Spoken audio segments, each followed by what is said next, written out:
Сейчас мы немного проедем, и вы посмотрите все поля, то есть я вам продемонстрировала то, о чем мы с вами разговаривали, а затем мы передвинемся севернее. Юля, я действительно весной, это получится покровные, которые с осени остались. What is this field? Спрашиваешь. Почему здесь полосатые такие? Excuse me. That's good. Дуэйн, what is this field? We're gonna stop and look at it. Мы остановимся, Сейчас посмотрим. остановимся мы, и он подробнее расскажет обо всех полях. Again, 2 corns. Right? 2 corns. Broadleaf. Вы видели две кукурузы, затем широколистные, And then wheat. затем пшеница, And a cover crop with all grass покровные species. культуры в составе, которые только злаковые. And then that's going to go to soybeans next year. Затем в следующем году соя. So you'll swash it. We'll swap that, yeah. Fluff it. Свалит на волки. Затем мы это свалим на волки. Ну это техника и шла. Валила просто. Колеса, я думаю. Well, it just depends where the tires go. Но полосы вы видите там, где колеса проходили, где шины были.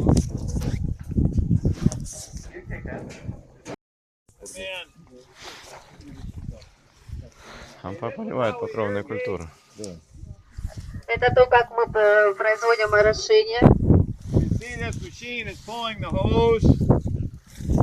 Видите, как вы видите воду. Машина тянет. This is шланг. Вот, посмотрите, вот шланг. That's a high density polyethylene hose that's heat fused together. Какой-то ведь шланг. That's okay. Fit tubes together. High density. Well, you take pieces of the tube and then you heat the ends of them and put them together, and it's. Оно состоит из нескольких частей просто, которые мы стыкуем вместе. As I said at the beginning, you want to make the water go in the soil. Как я сказала, для начала то, что нам нужно, это то, чтобы почва впитывала воду. This machine И данный вид оборудования is like the worst case scenario for a guy with a center pivot. Это худший случай сценарий для Circle. With a center pivot machine irrigator. Это худший случай для орошения кругового орошения. это не самый лучший выбор для кругового орошения. So a center pivot puts the water on the pass that's at the outside end. Круговые системы для орошения, они В центре столько же воды, сколько и снаружи. они делают так, что как в центре, так и снаружи одинаковое количество воды. So the farmers were having runoff problems under their machines, which go around in circles, not straight. But this is like the outside end all the way across. У фермеров с круговыми дождевальными машинами у них возникают проблемы с неравномерным распределением воды. Данный вид оборудования, он расположен в одну линию. We were putting almost 4,000 liters a minute through that irrigator. 4000 литров в минуту. Примерно она расходует около 4000 литров в минуту. When we irrigate for real, и когда мы производим орошение для того, чтобы вырастить какую-либо культуру, like on corn or something, we will put on 50 millimeters of water in 9 minutes. Например, кукурузу, либо какую-то другую культуру, мы расходуем около 50 миллиметров в минуту. 9 minutes. Yeah, at any given spot. На один участок 50 миллиметров за 9 минут. We're just irrigating this today because we can. In other words, the machine wouldn't do anything else because there's another machine in the road. Мы производим сейчас, сегодня орошение именно здесь, так как мы не можем передвинуть машину дальше, да? Не, потому It что has to wait for the machine on the west side to get done. So we just irrigated. We're putting on 25 millimeters of water right now. Сейчас мы используем 25 миллиметров, так как мы не можем передвинуть дальше оборудование. Нам нужно закончить, нужно дождаться, пока другое оборудование закончит работу. So we're going to walk right up behind the machine. Think about, we just put on 25 millimeters of water. Сейчас мы подойдем поближе к машине, и вы увидите то, как она расходует 25 миллиметров воды.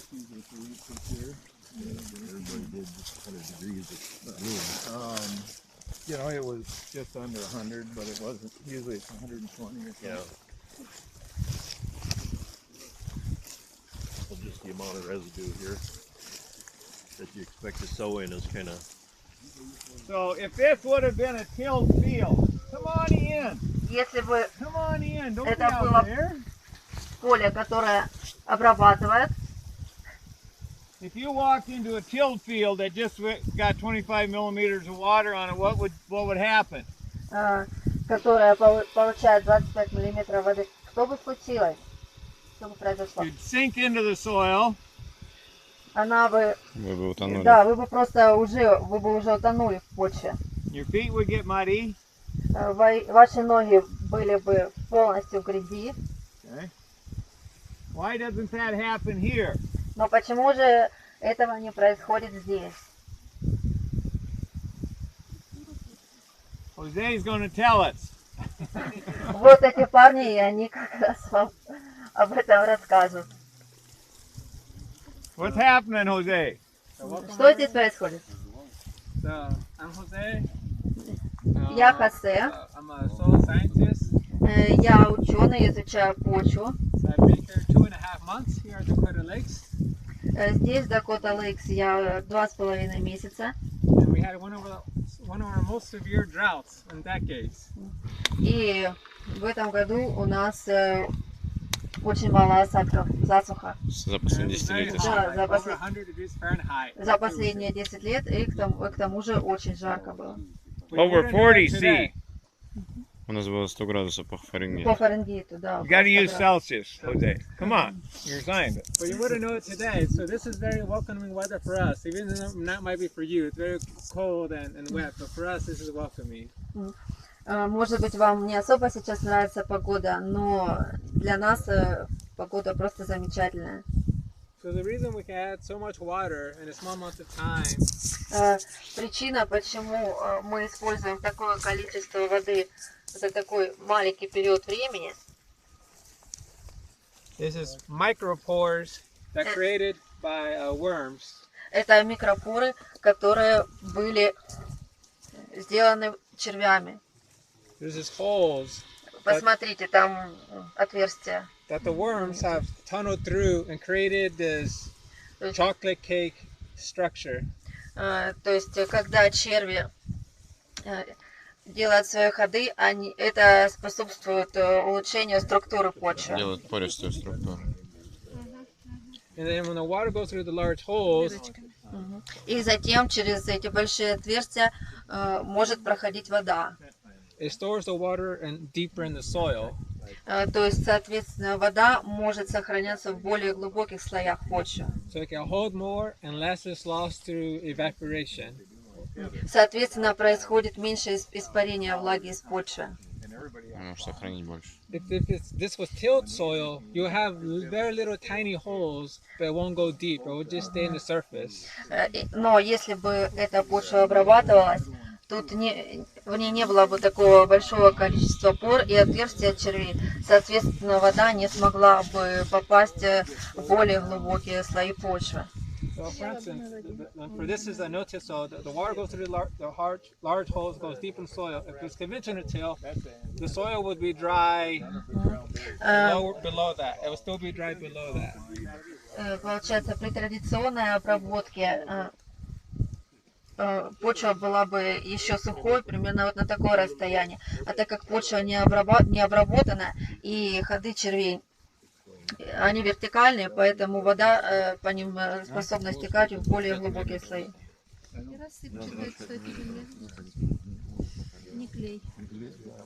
It's very Не important глины здесь, все to равно. have the biology. Обратите внимание So if на... you have very good biology, not only does it decompose the residue and releases nutrients, Обратите внимание на почву, можно видеть, что она богата питательными веществами. Очень много в этой почве было растительных остатков. it also improves the soil structure. And in this area of the country, it's very dry. It conserves water. В данном регионе тут очень сухо, и возникает необходимость в том, чтобы вода сохранялась в почве. So when we're measuring how healthy the soil is, И сейчас мы пытаемся понять, так сказать, измерить, насколько здорова данная почва. we need to measure the physical, chemical, and biology. То есть то, что нам нужно провести исследование с точки зрения физики, химии и биологии. But the biology controls everything. Но Number one, first thing. Биология это номер один, так как именно биология контролирует все.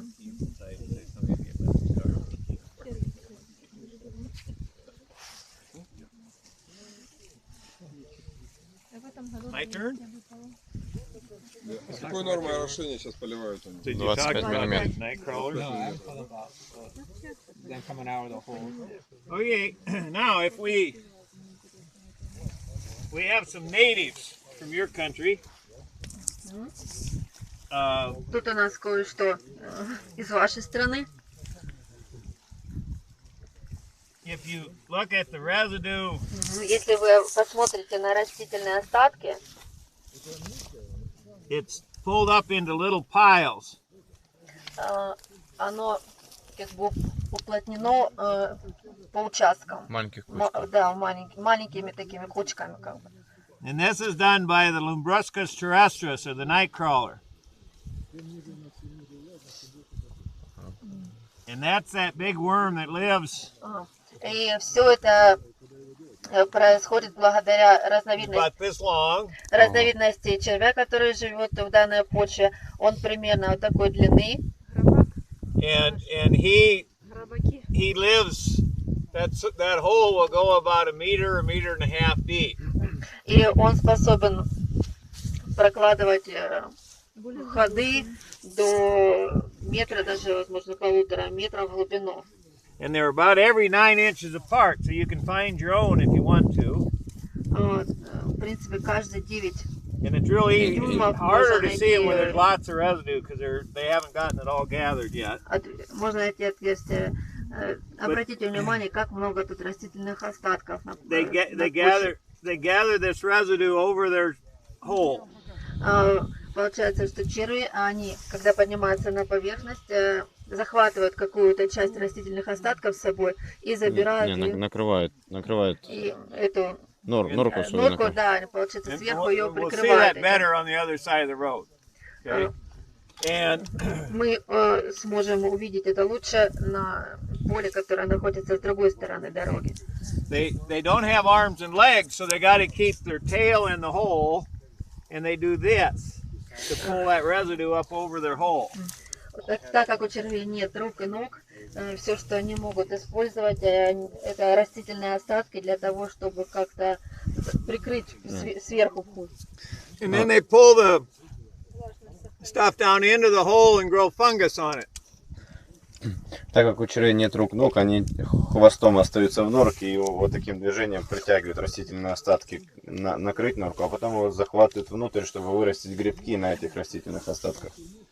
Now these worms are transient burrowing worms. They go sideways. Эта разновидность червей у нас роют ходы не вертикально уже, а горизонтально. And they make all these little holes. Посмотрите, то есть это именно они сделали все эти небольшие отверстия. And they engulf soil Они также and втягивают digest the stuff out of it and poop it out the back. Они, да, пропускают из себя, через себя почву и растительные остатки, переваривают и затем уже да, оставляют в почве продукты своей жизнедеятельности. These guys live in permanent holes.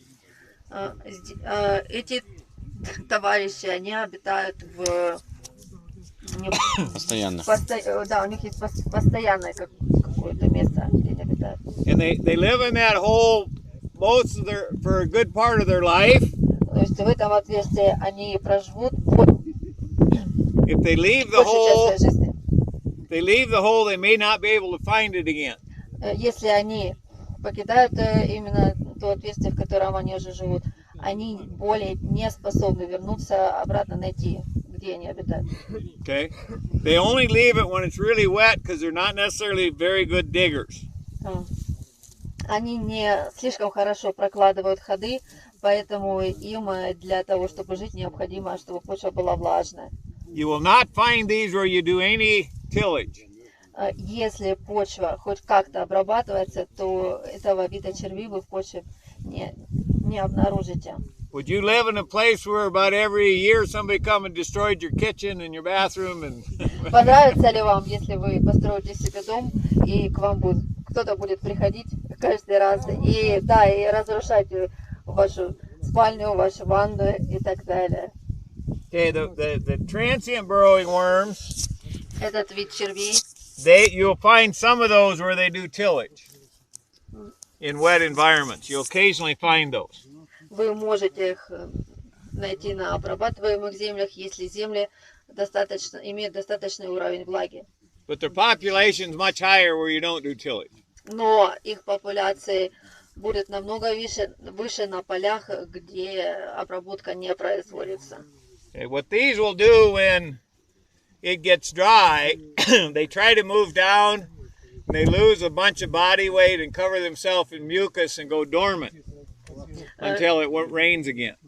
Что происходит, когда почва становится сухой? Они стараются забраться как можно глубже внутрь почвы, чтобы переждать этот период. Что они с собой? Они сокращают свой вес и сформируют кокон вокруг себя. Да, они, получается, формируют вокруг себя какой-то кокон, и внутри него они ждут, пока почва сможет опять стать влажной, чтобы они могли передвигаться хоть как-то. Нашли, да, кучку? Ну да, вот затекание. Интересно. Вот он. А, вот еще.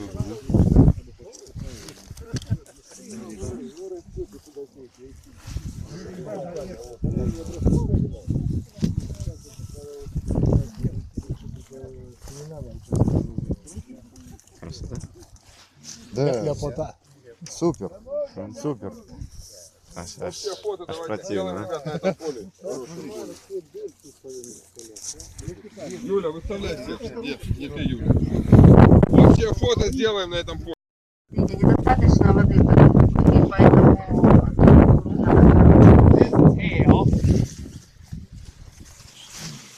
Что такое hail? Hail damage.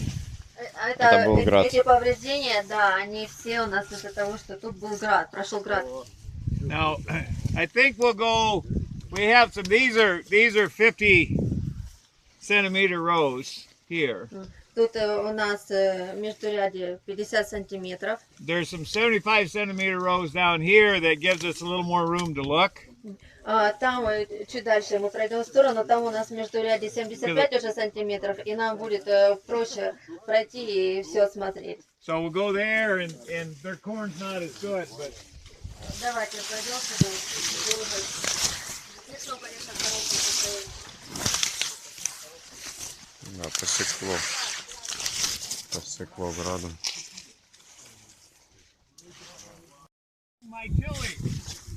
То есть черви проводят обработку земли. And they take it 4 foot deep. И глубина, на которую они это делают, составляет Here's another one. 4 фута. Это около You ready? 1 метра 20 сантиметров. Приготовьтесь, пожалуйста, еще.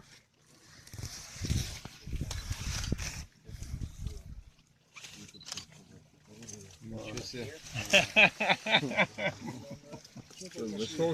Червячки позатягивали в свои ножки, остатки пожнивные или кукурузки.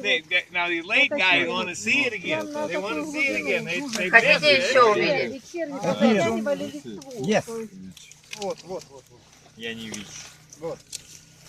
Он показывает, видите? А как же он затягивает? Как затем? Зубами. Зубками, Да я зубками. сниму это, пожалуйста, дай камеру. Да снял я уже. 10 камер снимаю. Прямой репортаж ведется. Да. Worm is dental. Затягивал вот остаточки вот этой. See, they're pulling that resin. You can see it because it's green. So it's, but that's what they do is they pull it down in their hole. Посмотрите, может быть, вы где-то видите еще листья, где зеленые. There we go, То right есть то, there. что Glenn. делают черви, они втягивают растительные остатки в отверстие.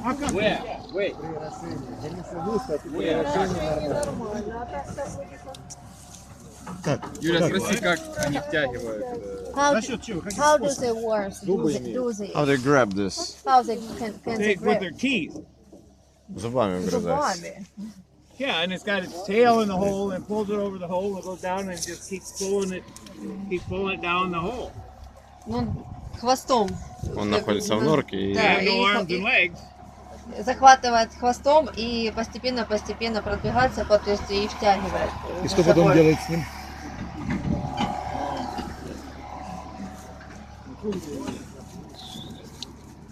Гриб. спрашивать. Скажи, гриб. Фанджи? Is it a fungi? Yeah, С Машем. it's mushroom. Достаточно. Ну, это почва работает.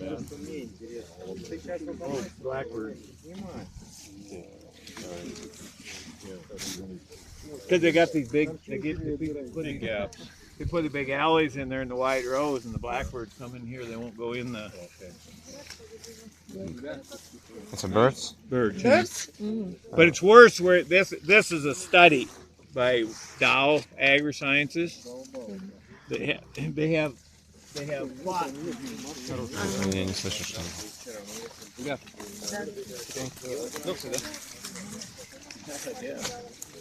See, they have plots in here. It's a corn company. На этом поле So проводят they have numbers and they have gaps, and then they'll harvest this. тестовые участки Компания Дом. компании, да, которая производит исследования кукурузы. И здесь они поделили эти, так сказать, участки при помощи таких вот дорожек. They have a planter that'll just come through and leave a gap.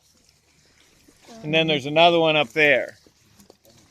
У них севок Да, оставляют. See, and then they have севка у них оставляют специальные такие промежутки But the расстояния.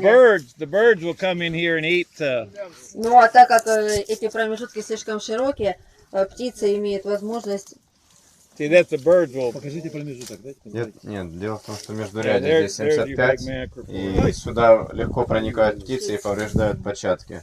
Что на более узких междурядьях им тяжелее туда проникнуть. А кукуруза, которая на зерно и которая для выпуска одинаковая? And now you screwed up his whole house. Вот вода куда будет уходить. Вы испортили целый дом. Но. Так, а ну, еще раз. These are native to Russia. Do you use one and the same variety of corn for grazing and for seeds? No, For grain. we don't graze corn as corn. Мы не производим выпас на кукурузу. We graze the corn after we've done harvesting the seed. Мы производим выпас на кукурузе после того, как мы собрали уже зерно. А что в микрофоне говорите? Микрофона нет? Повторите. Мы не производим выпас на кукурузе, производим его только после того, как уже мы убрали кукурузу на зерно.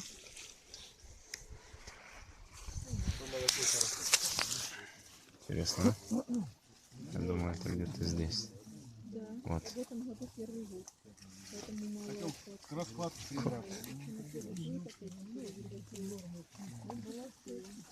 Ограбили его. Он, бедолага, тащил. Тащил туда. Бессердечный. Он его зубами затаскивал туда. Вытащили, обокрали. Да, все правильно. Потащили градская Россия, почему? Злак по злаку посеяли.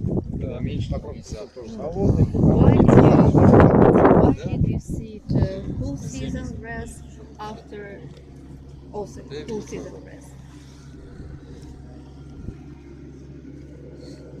That's a mix of warm and cool season grasses there.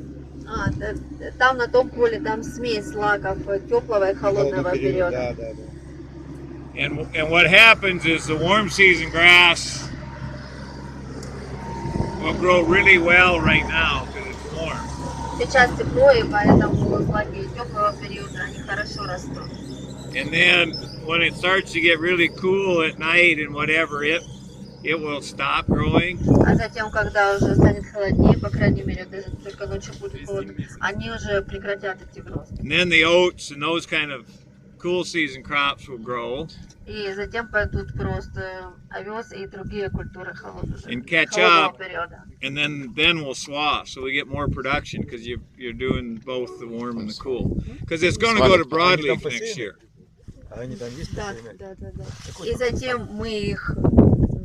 Волки положат на солнце. Да, затем мы положим там волки и... Для кормления зимой. Да, их можно так And then right there's the stake that stops the machine.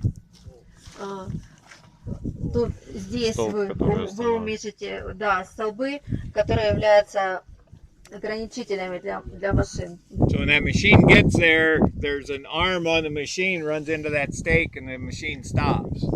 То есть, когда машина сюда подъезжает, она вынуждена остановиться. If somebody forgets to put that stake there, Но если кто-то забудет поставить тогда этот столб, the machine keeps going and pulls the pipe out of the ground.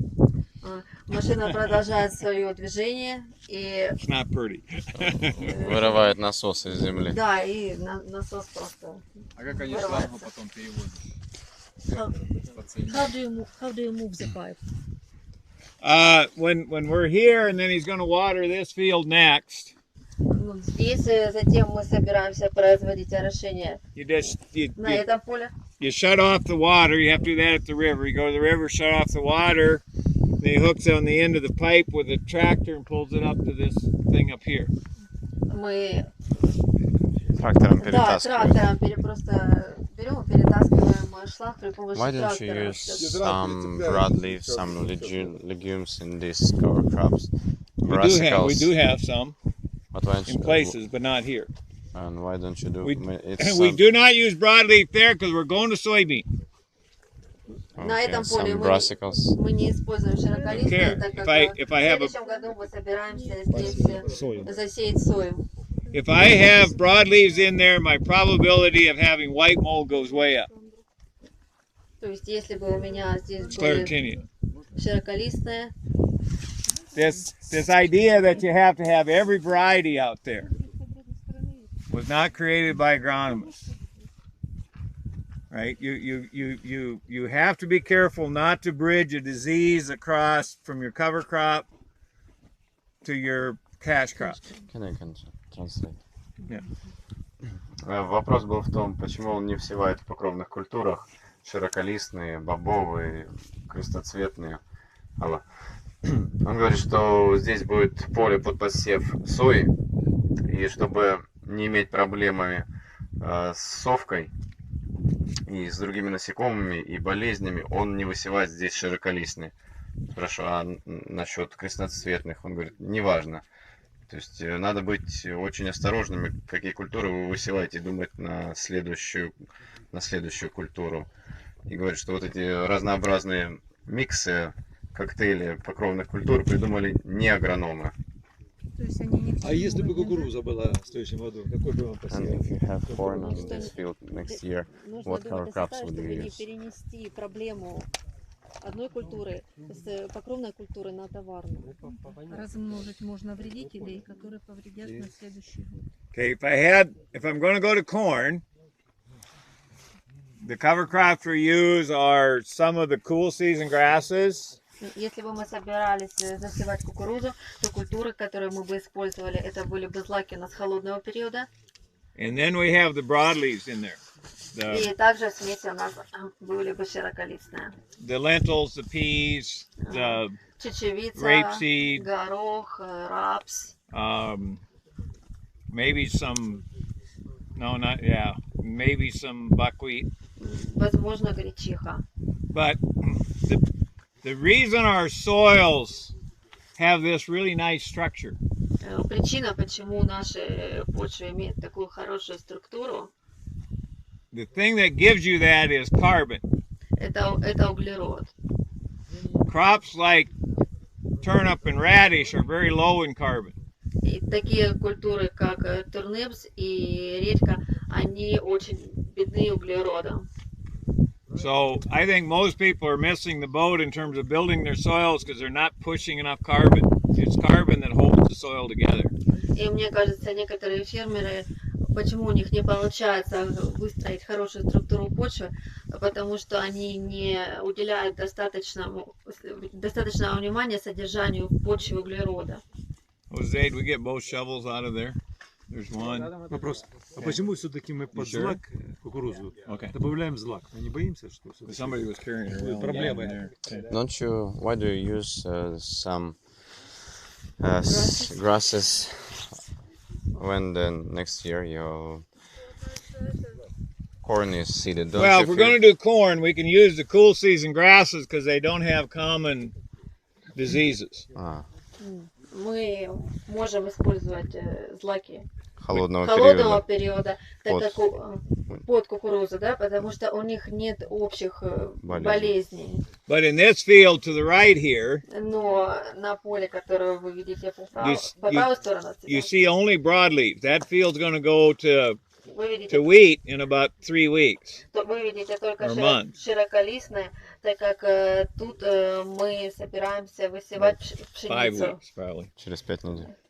Через... So there's Через no 5 недель. grasses there because the diseases, if I put grasses there, the viral diseases from the grasses, whatever they are, would come across and infect the wheat. Если бы здесь у меня были злаки, то был бы возможен переход болезней с тех злаков на пшеницу. You treat a cover crop as if it's a crop in your rotation. Обращайтесь с покровными культурами как с частью культур, которые являются товарной, да. So you think of that, every component you put in your cover crop mix, you say, would I grow that crop by itself before corn? То есть любой компонент, который вы добавляете в смесь покровных культур, прежде всего подумайте о том, мог ли бы я использовать эту культуру, если бы это была только монокультура. And if you want, you don't want it in your mix. И если бы вы ее не использовали перед той культурой, которую вы хотите высеять в дальнейшем, тогда не добавляйте ее в эту смесь. Right at the split between the rotation, that rotation we've been talking about. This field has been in corn, here has been in corn since 1990. С 90-х годов прошлого века это поле использовалось под кукурузу. Just corn. Just corn, every year. Только кукуруза каждый год. Just corn. More than 20 years. Yeah. Более 20 лет. Кукуруза. This field. This field. Да, на этом поле. Yesterday we had some South Africans here. There were a couple of them that were not live when I started playing corn here. И вчера 1990. в гостях у нас были Североафриканцы. североафриканцы, которые Еще не родились, когда мы начали высевать кукурузу на этом поле. So this corn is not as good.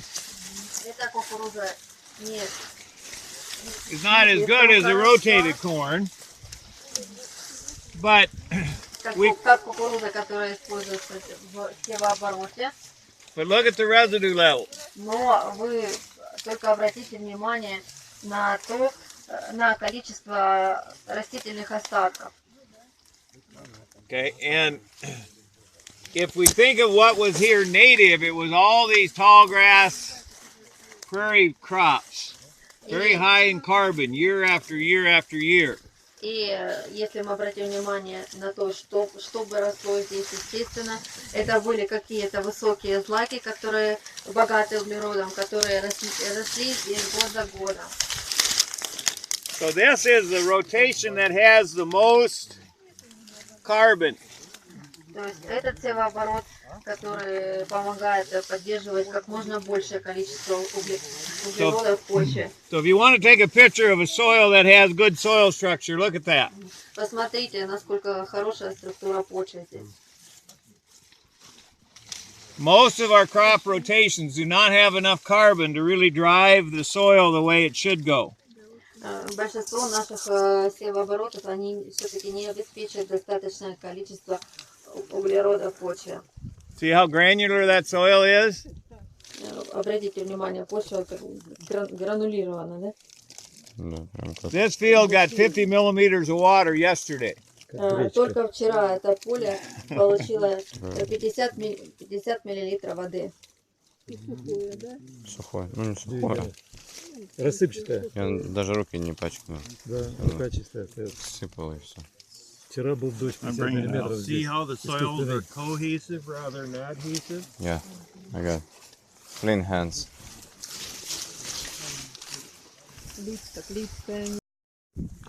But it has to do with the carbon. Это почва очень богата углеродом. There's our transient burrowing guy. Вот подбить червей, которые мы наблюдали на том поле. This would be the hole from the vertical burrowing guy. А здесь отверстие после червя, который делает вертикальные ходы. See, if you can do that with your soils, then you're getting closer to where you want to be. То есть, когда вы совершаете такие действия с почвой, вы все больше и больше приближаетесь к тому состоянию почвы, которое должно быть. See all the holes in there. In order for a soil to work properly, it has to be able to breathe. То есть все эти отверстия, они помогают почве работать должным образом, соответственно, помогают почве дышать. It needs to let air in. Так как ей почве требуется много воздуха. Needs to let air out when water comes in. И, соответственно, ей нужно выпускать большое количество воздуха, когда она получает воду. And when you do tillage, и когда вы проводите обработку, then you end up with this garbage. вы закончите вот, так сказать, See, it doesn't таким мусорным doesn't видом fall apart почвы. anymore. It gets platy. Посмотрите, All you had to do is do плоская, something в ней stupid. больше нет частиц. Поэтому это глупая идея. There's nothing natural about tillage. Нет ничего. Mother Nature does not do tillage. В природе нет обработки почвы, поэтому в обработке нет ничего естественного.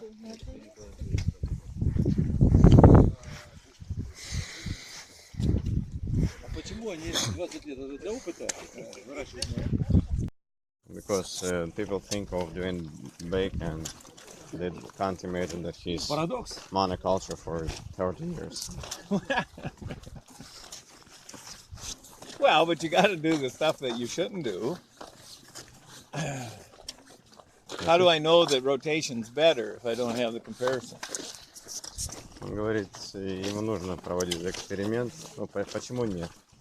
И также он видит сравнение, сразу может сравнить, где он использует монокультуру и использует разнообразный севооборот. Where's my voice?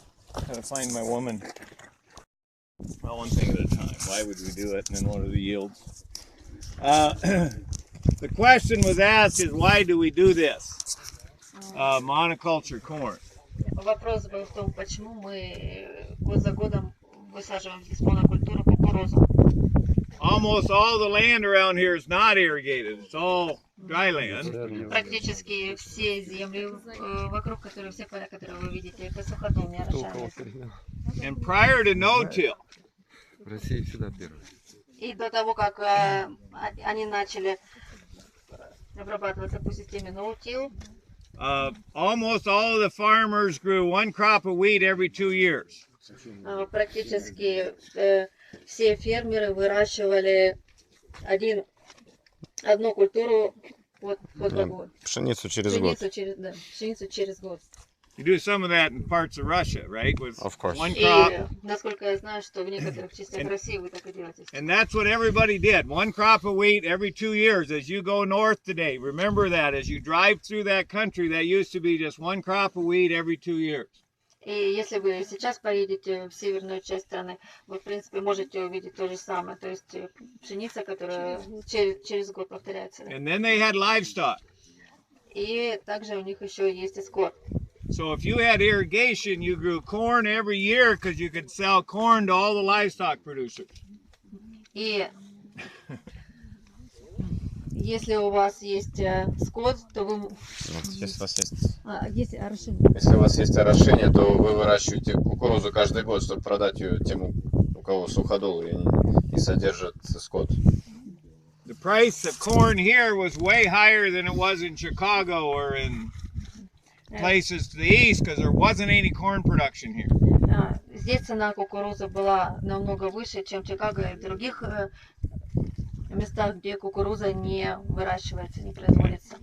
So now we grow corn on dry land. Сейчас мы выращиваем кукурузу на суходоле. Because of no-till, we grow wheat and corn and other things. Потому что, так как у нас используется система no-till, мы можем выращивать и кукурузу, и пшеницу, и другие культуры. But this field we kept as a comparison. Но это поле мы оставили как для сравнения. Now the yield, and I've got them in metric and they have them on the bus. У меня есть данные по урожайности, но, к сожалению, сейчас я не могу сказать данные у меня в автобусе попозже. Okay, but the yield here is somewhere around 12 tons. Но примерная урожайность это около 12 тонн.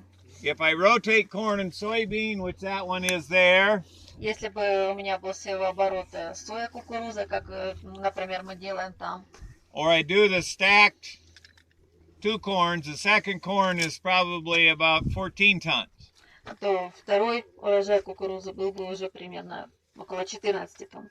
And the first year corn where we do the diverse rotations would be greater than that. So it's 15, 16, that kind of area. А кукуруза уже первого года дала бы еще больше урожая, примерно около 15-16 тонн. Now, the reason we have BT corn in the U.S. is because everybody wants to do rotations that are either continuous corn or corn soybean. You notice that? Причина, почему мы используем ГМО кукурузу, это потому что очень многие фермеры хотят использовать кукурузу все в обороте с пшеницей и соей. And when they do that, И когда они поступают подобным образом, they have an insect that eats the roots from the corn plant. у них появляются вредители, которые едят корни кукурузы, подрезают корни кукурузы. We have never put an insecticide on this field.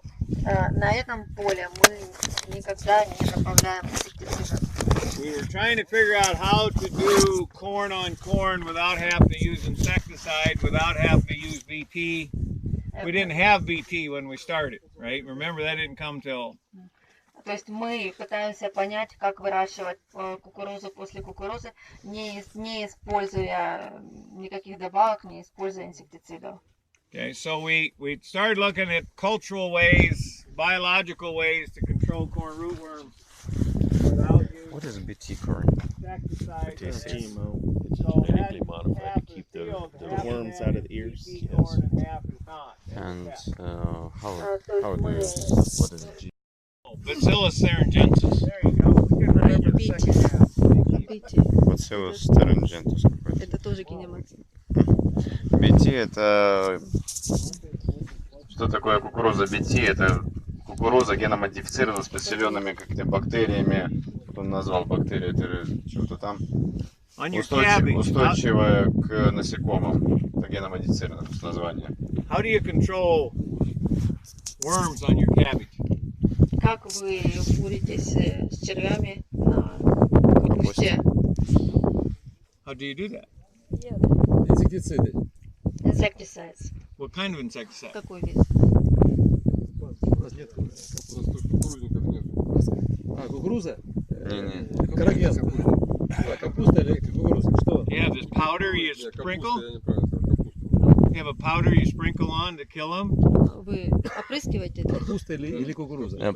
У вас есть этот порошок, который вы на капусту раскидываете? I don't have We don't have cabbage. Женя, Да. ну по капусте, ну что ты? Какие? Какие названия? Проходи. Органика, каротезион. Insecticides. Органику и перетроит. Карате.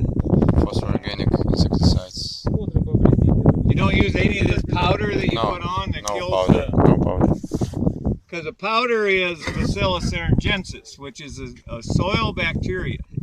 Потому что этот порошок как раз он содержит почвенные бактерии. And it's a soil bacteria that if a Lepidoptera, which is the worm, eats it, То есть эта почвенная бактерия как раз предназначена для того, чтобы поедать этих насекомых, уничтожать их. the worm gets sick and dies, Червь. И червь погибает. and then the babies of the bacteria eat the worm. И затем бактерии, маленькие бактерии, они этого жука съедают. And that's Bacillus thuringiensis. And in the U.S., in home gardens, we use that. We put it on the cabbage, and we can eat it the next day. It doesn't do anything to a human. В США мы используем данные обработки в домашних садиках, и он не приносит никакого вреда людям, то есть мы можем провести обработку и уже на следующий день использовать в пищу. And it's sold in the U.S. as Dipel, D-I-P-E-L. И он производится в США под названием Дайпел. Dipel, yeah. Что ты сказал? Дайпел. Его эти Совсем прилетело с трипсикой, с совкой, с белокрылкой. But Dipel is just Bacillus thuringiensis. What they did is they figured out how to make corn produce that same toxin. Но получается, в чем задача этого инсектицида в том, можно ли производить на нем выращивать дальше кукурузу. Нет, что они как бы вживили в кукурузу ген, который вырабатывает токсин, такой же самый, как вырабатывается бактерия, чтобы убивать вредителей. So if the worm eats it, it dies. But if anything else eats it, it doesn't bother it. Но, Убивает, если он не да, если червь это съедает, получается, он убивает, но растению это не приносит никакого вреда. So we think it's okay, Поэтому мы считаем, что тут but ситуация нормальная. we think there's better ways to control corn rootworm with rotation. But if they're not rotating, they're probably better off using BT than using other insecticides. Для нас самый лучший способ, так сказать, подавить этого кукурузного жука при помощи оборота, но при помощи севооборота определенного. Но если у нас это не получается, то лучше мы будем использовать именно данный вид геномодифицированной культуры, чем инсектицид. да, чем инсектициды и что-то еще. Okay, now continuing on. The problem with corn on corn, Проблема посева кукурузы по кукурузе it does a pretty good job of producing carbon.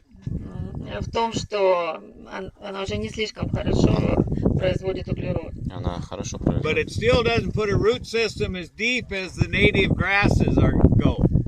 Но корневая система все еще производит достаточно глубокую. Нет, недостаточно. Как? Передохните.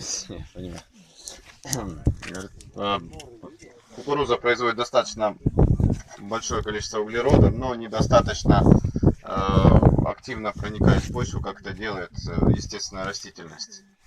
If all you're growing is annual crops, you never put a root system 2 meters or 2.5 meters or 3 meters deep. Если вы используете культурные растения, вы никогда ваши корни не проникнут на глубину 2-3 метра. In native systems, you have roots that go that deep. В естественной среде у вас есть корни, которые проникают так глубоко.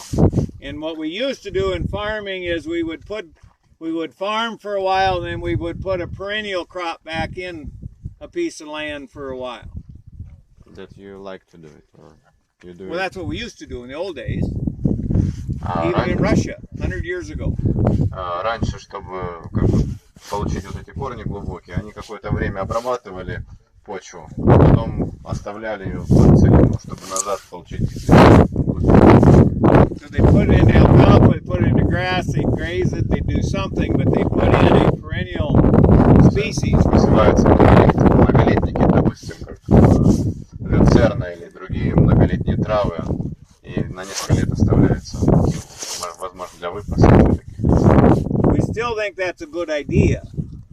Но мы до сих пор думаем, что это хорошая идея. But the government programs in the U.S. will punish farmers for doing that financially. Но государственные программы в США накажут фермеров, если они будут так делать. Doesn't make any sense, but they do. So one way to handle that is to have a perennial mixed in with your annual. So we got alfalfa and corn. И один из способов, чтобы выйти из этой ситуации, высевать многолетники вместе с культурой. And we have some areas where we have alfalfa, some areas where we don't. И вот тут на некоторых участках вы видите, где у нас есть люцерна, на некоторых нет. Now we tried doing this when we had corn in every row, but we didn't have the skip.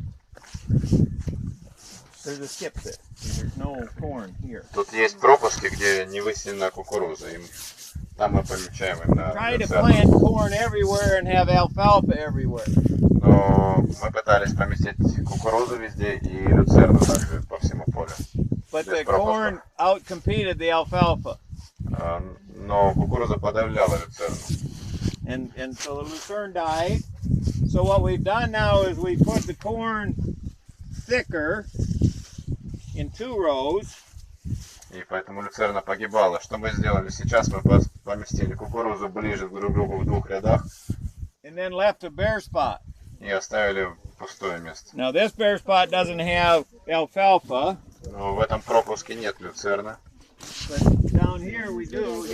Here's alfalfa mixed in with corn everywhere. It doesn't do well. Вот здесь вы видите, что люцерна помещена в обычный посев кукурузы, и она не выглядит очень Here's the alfalfa in хорошо. between the corn rows. А вот здесь люцерна между суженными рядками кукурузы, посеяна в пропусках. Now you have to have lots of water to do this. This is a high water thing. Но вам необходимо очень много воды, много осадков, чтобы сделать подобное. Okay. But we can get nitrogen from the alfalfa goes to the corn in exchange for carbon. И люцерна отдает азот кукурузе. В обмен с азотом. А кукуруза дает углерод.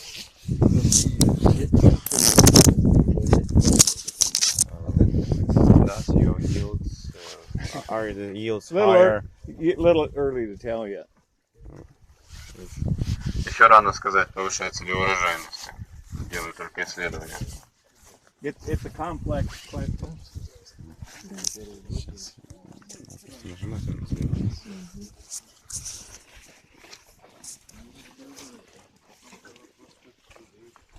It's complex because if you're going to really test that, you have to restrict nitrogen and you have to restrict water and test it all these different ways. Сложно сделать подобного образа эксперименты, потому что нужно отдельно эксперименты по воде, по азоту. One of the Сложно в things отчете. we are going to do, hopefully tomorrow, is put sheep in there to eat the alfalfa, because now the corn's big enough the sheep can't eat the corn. Что, скорее всего, мы сделаем в ближайшее время? Мы запустим сюда овец, чтобы они съели люцерну в кукурузе, потому что кукуруза достаточно высокая, чтобы они не повредили ее.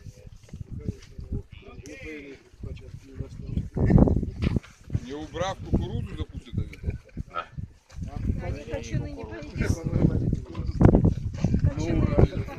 Они научены специально.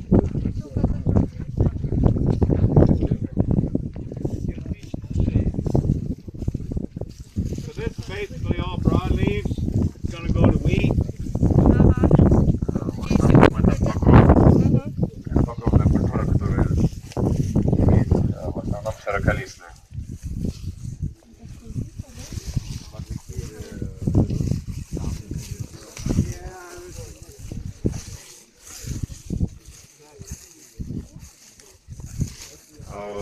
Злаковые, которые вы видите, они не должны были здесь быть, мы их обработаем.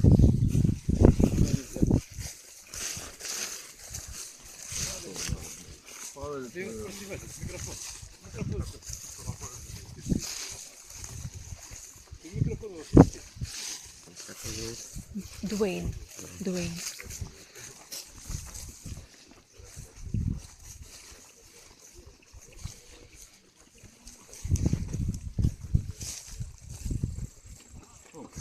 В переходах я выключаю, а большие он не любит.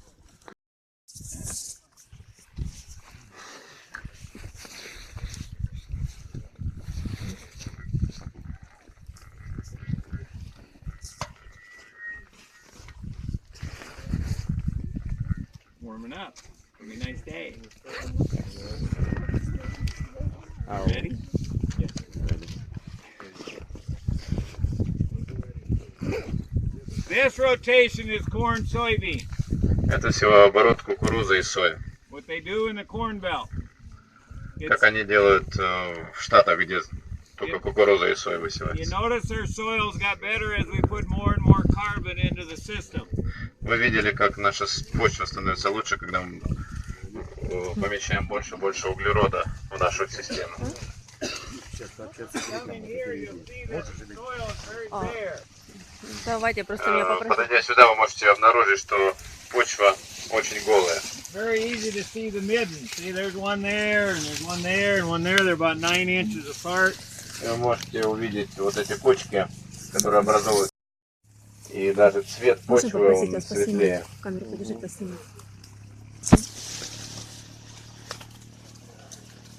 Oh, I think best is to take it out. Давайте выйдем.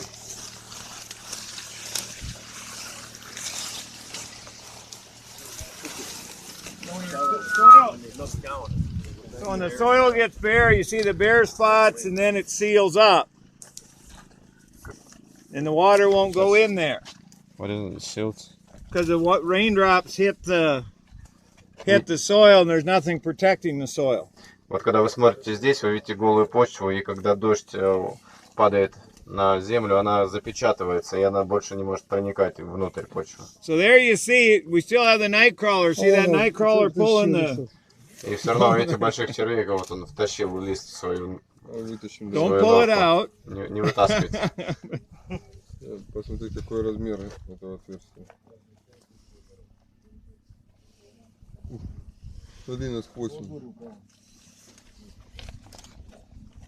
Okay, and there's a transient burrowing worm. И видите, обычных червей. But look at the difference in the soil structure Но посмотрите на разницу в структуре почвы. compared to that corn on corn. We don't have that nice...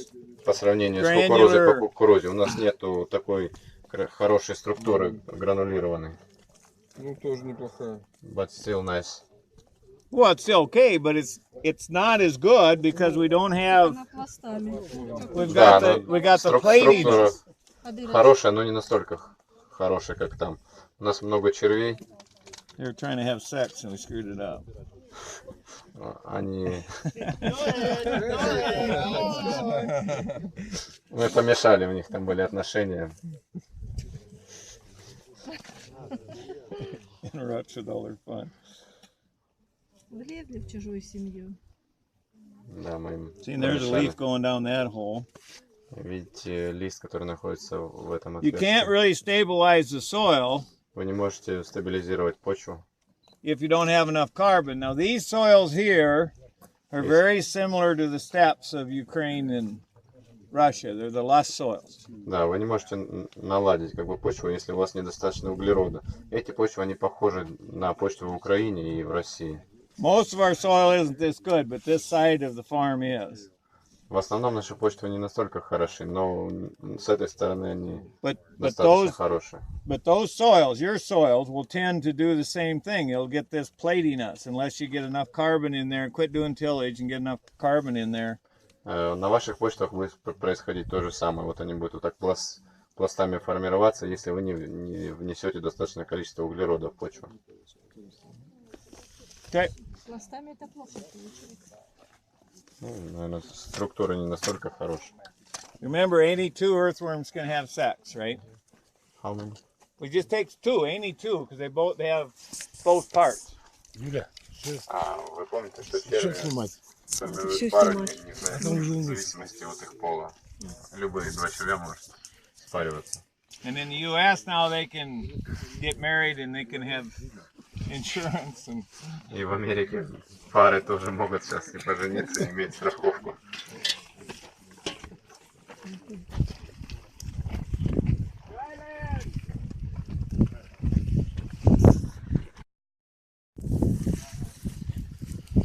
Садитесь, пожалуйста. Сорга. is one component, and then the next year after this we'll grow either flax or peas. А в следующем году, вероятнее всего, мы будем выращивать горох либо лен. And then that goes to wheat. И затем после этого будет пшеница. And the wheat comes back to this. So it's very simple. Three crops. То есть получается достаточно простой севооборот, всего 3 культуры. We had a similar rotation on 4 fields across the road, where it goes from corn to peas to wheat, and then we added another broadleaf and put a soybean in there. Вы видели 4 поля вдоль дороги, там у нас горох, Кукуруза, пшеница, и мы добавили сою. Сою еще было добавлено. That's 50% high carbon. This one is 66%. Тут содержание углерода у нас 50%, на данном поле у нас содержание углерода уже 66%. Now, what we're doing over here is that rotation failed so badly that after 27 years, we're now putting a perennial in there. Данный оборот, который вы видите с этой стороны, он не сработал достаточно хорошо, и поэтому в этом году мы добавляем сюда многолетники. Okay, now we'll go talk about what the soil looks like. Это без орошения. Notice the cracking. Вот, посмотрите, опять трещины. These are true vertisols. What do they call heavy clay soils in the Russian system? Тяжелый суглинок. Это Вертисоль, я не знаю. Vertisol? Тяжелые суглинки, тяжелая, вертисоль. да, Вы должны суглинистая знать, почва. вертисоль как называется. Вертисоль. Название почвы как вертисоль, как у Now in irrigation, тяжелый Да, суглинок. тяжелый суглинок. Тяжелый суглинок есть. in irrigation we get by with 50% kind of with the corn soybean. На орошаемых землях у нас 50%. Because we have a lot more production due to the irrigation. На орошаемых землях у нас производительность намного выше.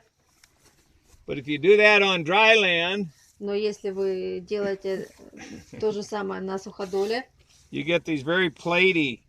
она почва такая Слоится. слоистая, да, слоится. See the roots going sideways? То есть корни идут не вниз, а в стороны. So we have people who no-till У нас есть люди, которые занимаются наутил, do 50% low residue or more, и у них на 50% меньше растительных остатков. and says no-till doesn't work. И они говорят, что Наутил не работает. Okay. So, we originally started doing this because the wheat breeders wanted to have failures with wheat. Мы начали это делать, так как у нас были плохие урожаи пшеницы. And we provided that, but now it's a stupid thing, so we're going to put this into perennial Но grass. это не сработало, и сейчас мы хотим добавить на это поле многолетние злаки. And then we'll have the same rotation we have over there. И будет у нас точно такой же оборот, как мы видели на том поле. Plus a perennial phase. Плюс многолетники. So in 30 years from now, we'll have some really interesting data. И через 30 лет у нас будут очень интересные данные для вас. Многолетние злаки, я правильно понял? Злаки, или, да. А какие? Что? Или бобовые? Perennial grasses or perennial legumes. We're going to do a perennial grass here, the tall grass prairie, which was here, and we're going to take it for seed and graze it. Многолетние злаки, и затем мы будем просвещать. Duэйн, there's some right here. Вот varieties. Right there is what we're going to have. Щетинник. Вот varieties of grass. Ну это однолетний. The switchgrass right there. One he's pointing at. That one. Cody. This guy. The green one. Многолетнее растение, да? Это многолетнее. Скорее всего, да. Вот это многолетнее. Perennial. That's switchgrass. Ну нет, это скорее всего. Switchgrass.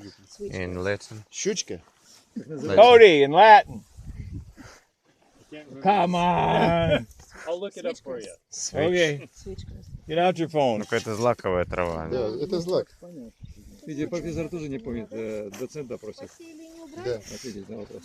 Что за культура?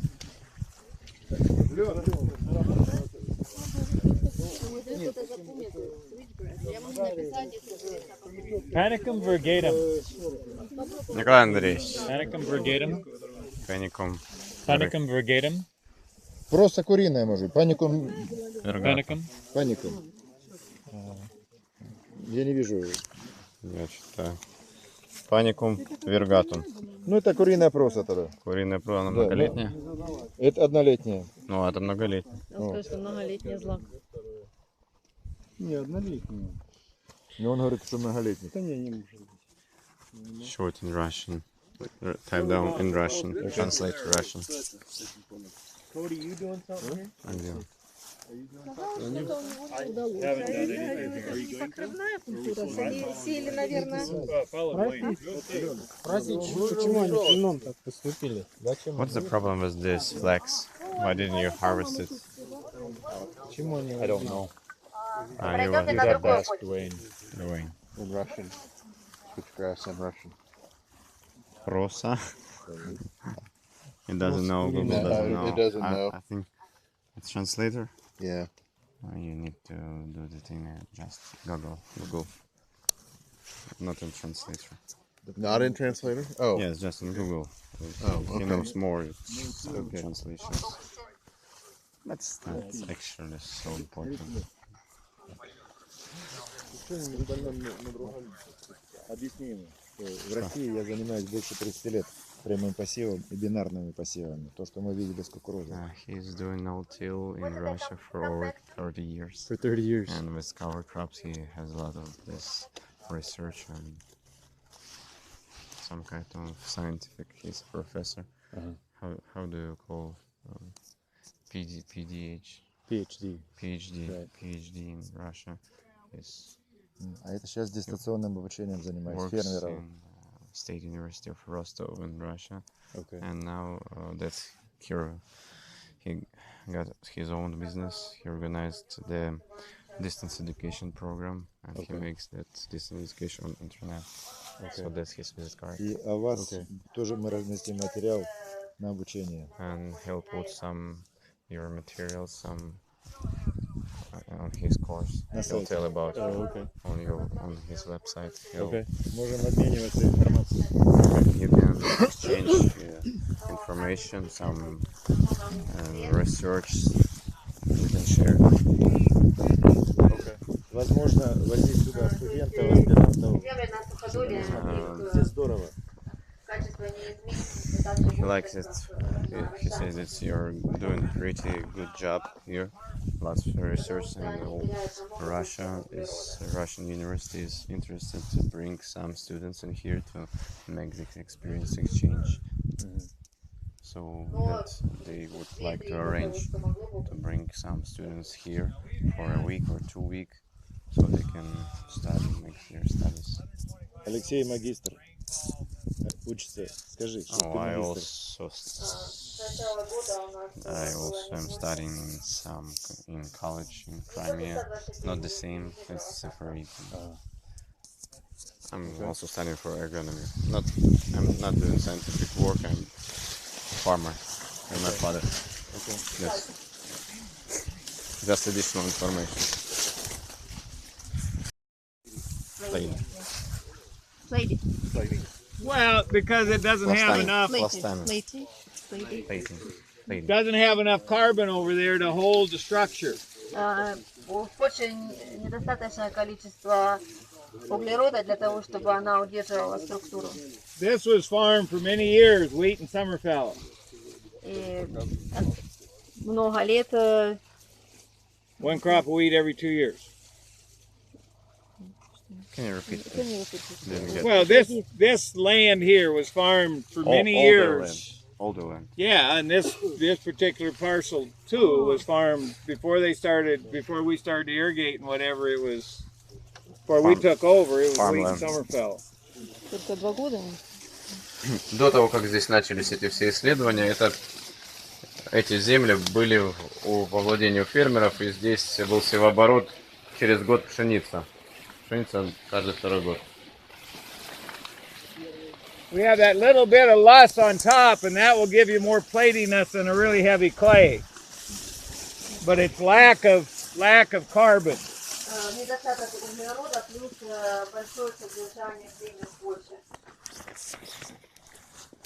And then tillage.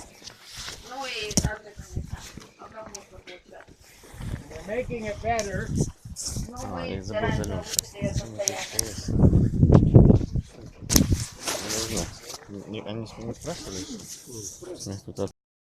Well, depends on the soil, depends on lots of things, including your wife, right?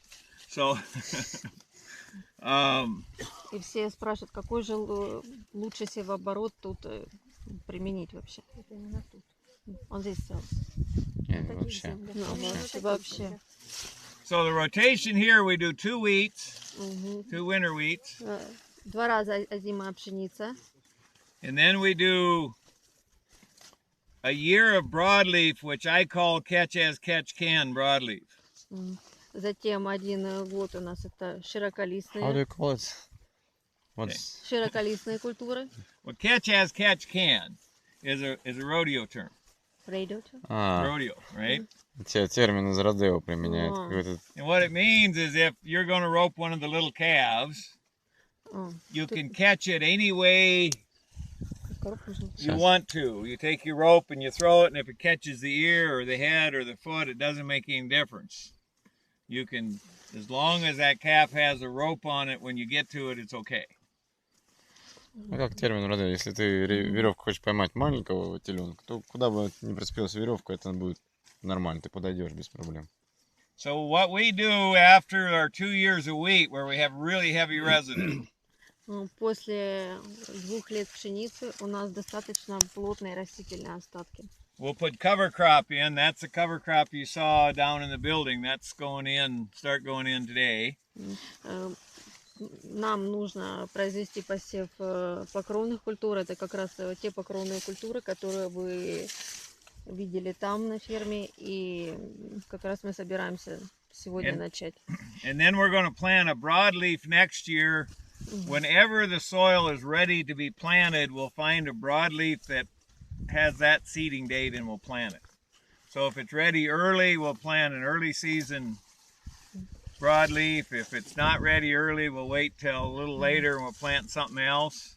И затем мы собираемся сажать широколистные, но тут мы будем смотреть по готовности почвы. Если будет готова почва раньше, мы посадим какие-то ранние культуры. Если позже будет готова, соответственно, будем также ориентироваться на почву.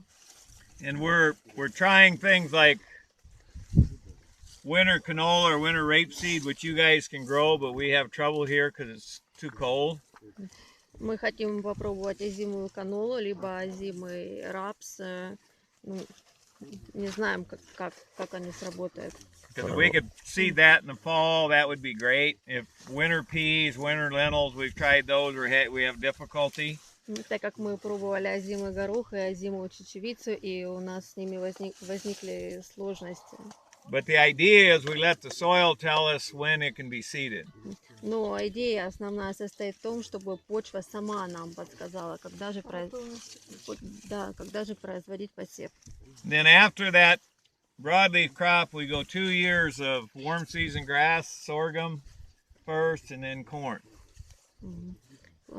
So this is the sorghum part. После этого у нас будет 2 года злаков теплого периода. Это у нас сорга, кукуруза. And then after the corn, we will go just like we do at the farm. We'll go with either peas or lentils or flax. Уже после кукурузы это будет либо лен, либо горох, либо чечевица. And then those will be seeded back to the first year of wheat. So it's a 6-year rotation. То есть у нас получается оборот 6 лет, и затем мы обратно возвращаемся к... Еще oats, это овес еще посеять. Oats? Do you seed oats last year? Last year. As part of a cover crop. We don't seed oats. And you come back to wheat. Come back to wheat, yeah. Ну, все правильно, получается, мы 6-летний у нас севооборот завершается, и обратно мы возвращаемся. После льна чечевица высевает покров, это овес. So that's kind of the base plan. There's other ways you could manage this as well, but that's kind of the idea, is that 6-way rotation. Пока это только примерная идея. Now, somebody commented about our lack of weeds. That's a function of low disturbance and good rotation. Давай, спрашивай же. И вот у меня спрашивали, почему у меня такие чистые поля и нет сорняков. Вот обратите внимание сейчас, что сорга, что кукуруза, нет сорняков. Это результат того, что я применяю сеялку с пониженным нет, разрушение, травмированием почвы. And part of that is this stacking where we put 2 of the same crops together. Because we do sorghum then corn. And you kill all the weeds that aren't in sync with sorghum or corn twice in a row. Затем у нас, получается, мы высеваем сорга, кукурузу и добавляем туда... Say you had wild oats. That's a weed you have. Wild oats. Wild oats you kill? No, do you have wild oats? Дикий овес у нас есть? Дикие. Yes, we have black but if you only kill it once, or black grass, I mean that's the other one you may have. They have in Western Europe. Yes. You kill that real easily here because before you plant this, that stuff's all growing. Ага. So you get it dead, and then you get it dead again. Тоже такой у него прием. Он 2 раза высевает 2 года подряд теплолюбивые, эти злаковые. Допустим, он сеет сорго и сеет кукурузу. Они высеваются поздно. И вот в этот период времени, когда прорастают сорняки, он может 2 года подряд побороться с сорняками холодного периода. Вот, допустим, вот этот овес, который дикий, убить. So you've killed it twice. Если вы убиваете его 2 раза. And then you put a broadleaf in there, you killed it a 3rd time. И после этого вы высеваете широколистное, после этого вы можете еще в широколистном его убить. Easily. Очень легко. Now you can put wheat back in there, and there won't be any weed seeds left unless you do something stupid like disturb the ground. И потом у вас приходит пшеница назад, и у вас уже не останется злаковых сорняков, если вы что-то не сделайте какие-то очень глупые вещи. Okay, so that it's a rotation that allows you to control the weeds just simply because of the way the crops are sequenced.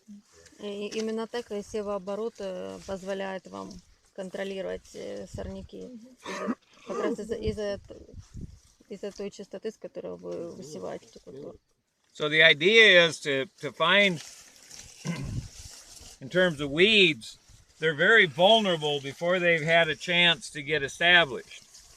And when they're little, but if we wait till they get bigger and then try to kill them, they're very difficult to kill. Легче всего бороться с сорняками еще до того, как они взошли, то есть не дать им зайти. Когда они очень маленькие, сорняки с ними легко сработать, чем когда они перерастут, уже тогда их ничем не возьмешь. Now, after I've done a few years of corn and sorghum, I start getting weeds that grow in the summertime. И после того, как я несколько лет сею кукурузу и соргом, появляются сорняки теплого периода. But then when I plant wheat, my wheat's this big before those weeds start to grow.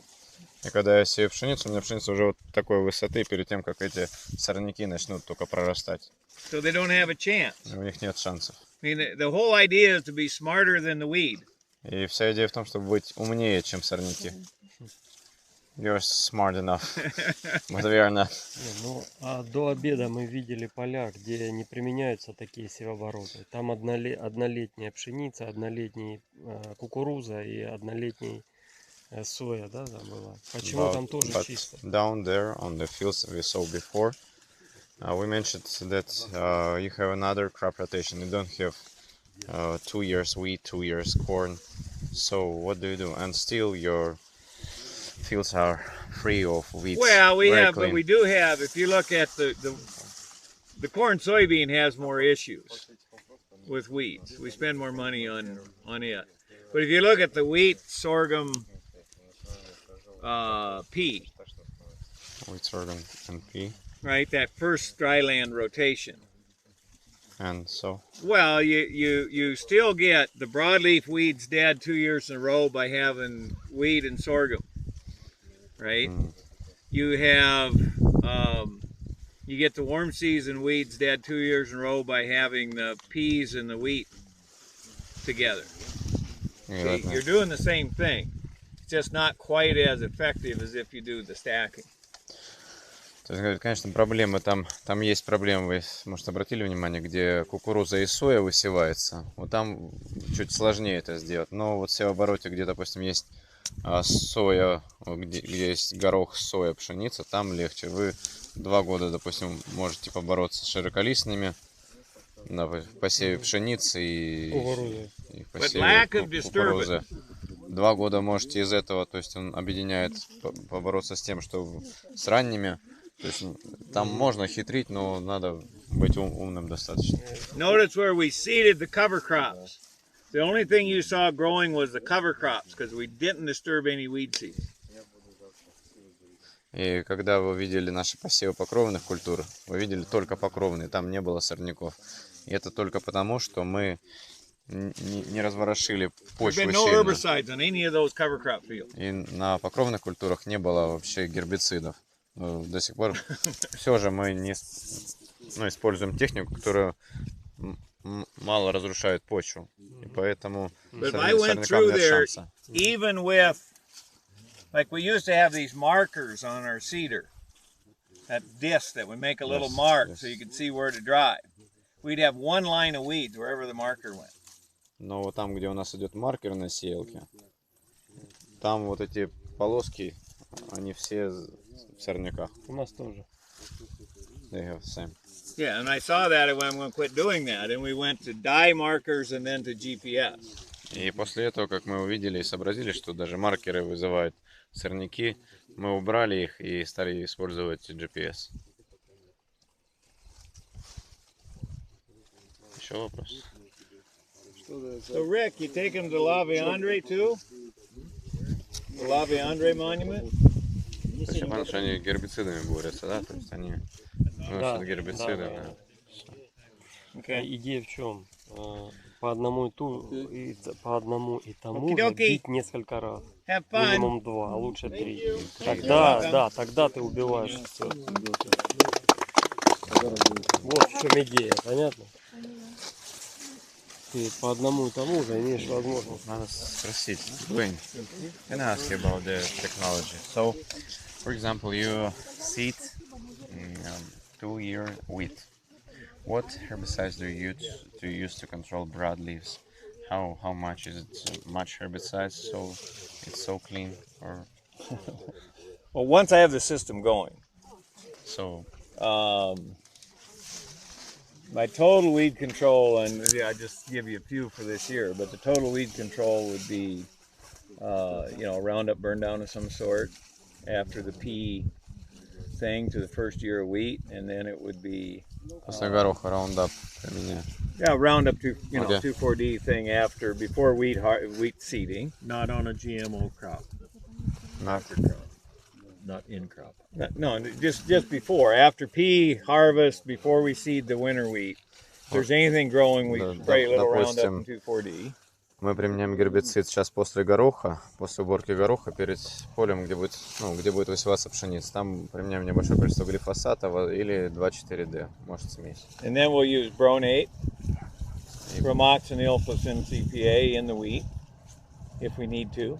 Потом они применят гербицид, какое-то сложное название, пшеницы, если им надо будет. And that's maybe 50% of the time we have to, so most time we don't have to. И пшеница это в 50% случаев бывает нужно, в большинстве не обходится без гербицидной обработки пшеницы. And then sometime between wheat harvest and seeding the second year of wheat, we'll again have some Roundup and 2,4-D.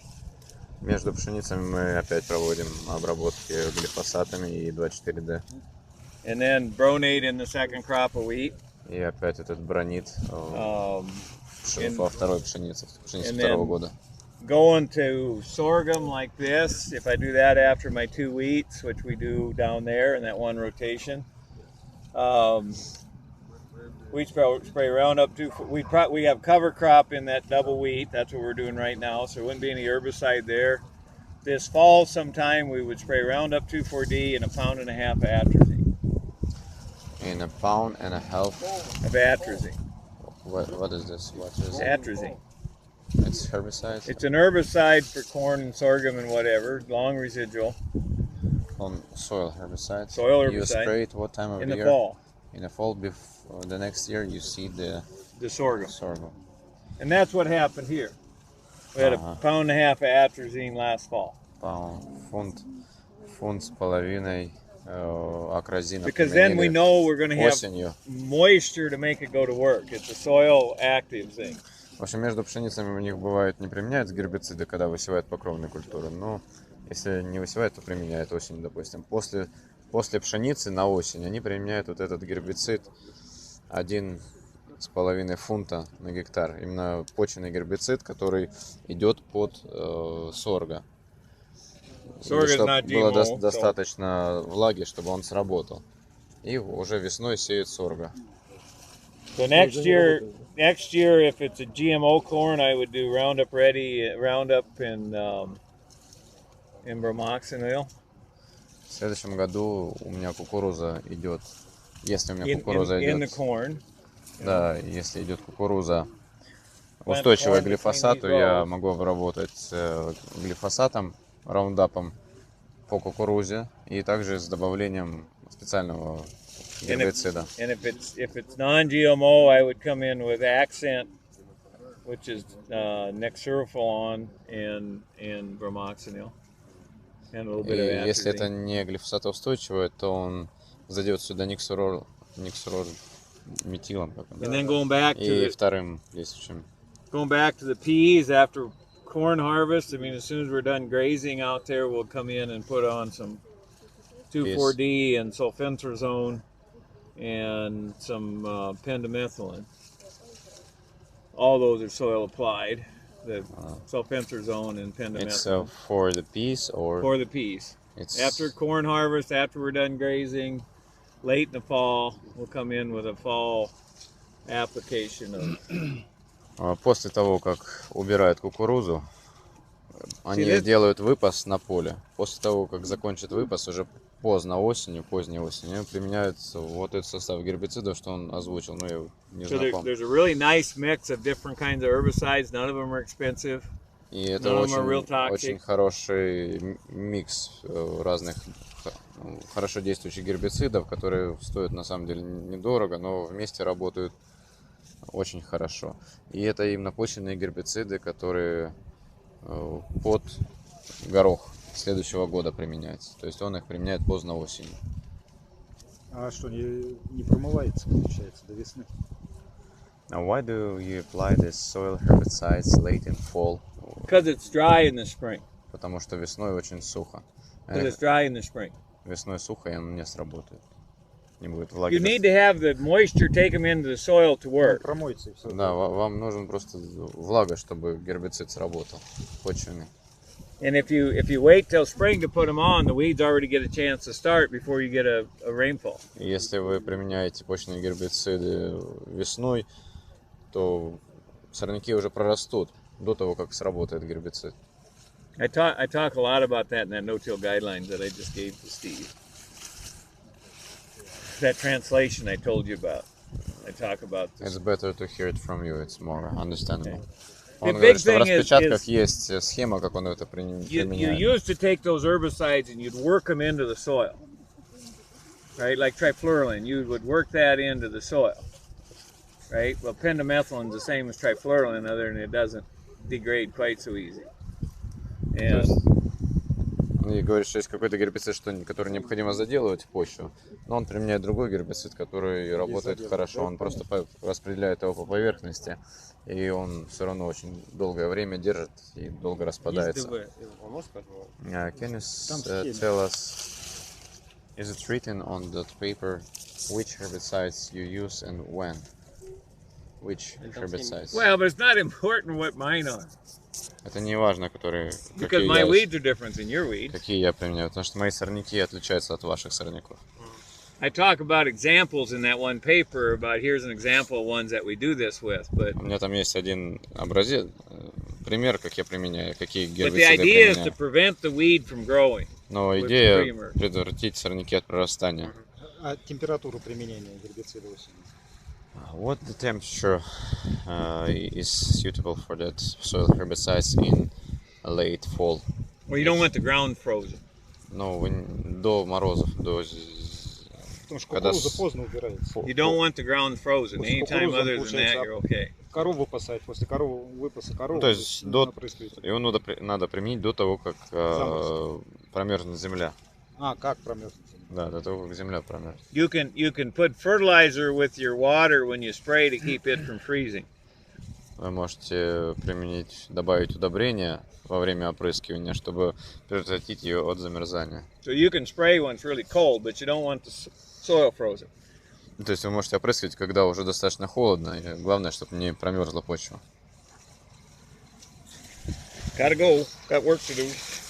Thank you so much. Thank you, guys. Very useful for us.